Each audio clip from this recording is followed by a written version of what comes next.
Жасым 7-ге толған жылы менің өмірім күрт өзгерді. Балалық шақтың тәтті де бейқам күндері аяқталып, есейгенімді сезінуге тура келді. Оның себебі анамның сатқындығы еді. Мен үйдің екінші баласымын. Ағам ата-әжемнің қолында өсіп бөлек тұратын, ал мен әкем мен анамның жанында еркелеп жүрген балалары болдым. Әкем мені өзімен бірге көлік жөндеуге жиі ертіп алатын. Кішкентай қолдарымды майлап, құрал-саймандарды ұстатып, сенен бір керемет моторист шығады деп мақтанышпен айтатын.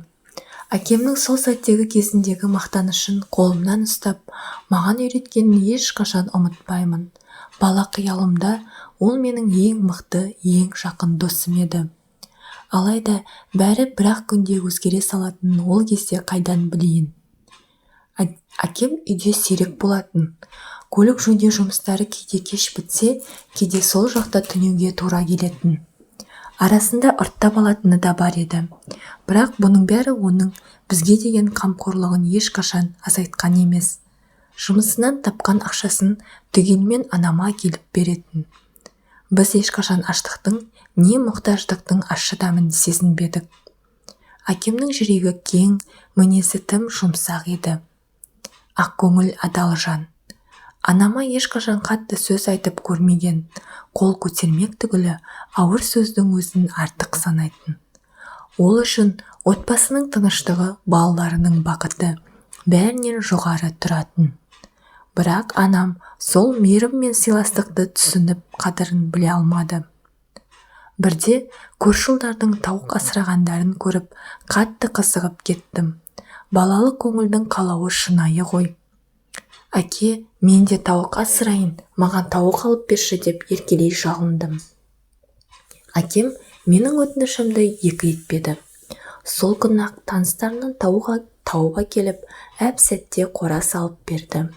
Қорасы да ерекше еді, 2 бөлмеге бөлінген. Бірі қараңғылау тауықтарға жайлы орын, ал екіншісі тормен қапталған жарық бөлме.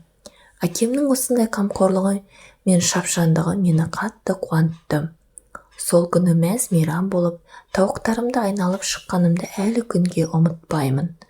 Алайда қуанышым ұзаққа созылмады. Балалық қызығушылығым тез басылып қалды. Біраз уақыттан соң тауықтарға қарайлауды ұмытып, басқа ойынға алаңдай бастадым. Ақыры анам тауықтардың жемі мен суын беріп жүретін болды. Бірақ анам бұл міндетті де күңкілдей сөйлей жүріп атқарды. Арада 2 ай өтті. Мен тауыққа жоламайтын болғанмын. Анам барлық тауыққа өзі қарап, жұмыртқасын алып жүретін. Ойын баласы болғандықтан үйде көп бола бермеймін. Бір күні анама ескертіп, әжемнің үйіне қонуға баратынымды айттым. Анам келісті. Менен кейінгі бауырларым кішкентай ол кезде. Сонан әжемнің үйіне кеттім. Жаз айы болғандықтан көшеде адам жоқ. Әжемнің үйіне жете-жетпестен есіме асығым түсті. Ұмытып кетіппін. Ол кезде асық ойнау ең маңызды ойын болатын. Кері бұрылып үйге қарай жүгіріп келе жатсам, көрші аға біздің тауық қораға кіріп бара жатыр екен. Баламын ғой. Ойыма көрші аға біздің үйдің тауығын ұрлап жатқаны көз алдыма елестеп қатты жүгірдім. Ақындап тыңдасам, бір түрлі ыңқылдаған дауыстары естілді.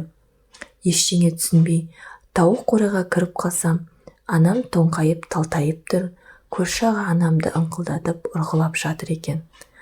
Тіл аузым байланып қалды. Жаман нәрсе екен бала жүрегім біліп тұр. Сол күні анам шырылдап, ешкімге айтпауымды жалынып жалбарынды. Мен тек үнсіз басымды изеп, келіскендей болдым. Бірақ анамды жек көріп, және сол күні есейіп кеттім. Сол күннен бастап, әлі күнге дейін анам мен көрші ағаны көрсем, бір жерім тырысып қалады. Өз анамды әлі күнге дейін сол күнәсі үшін кешірмеймін де, көргім де келмейді.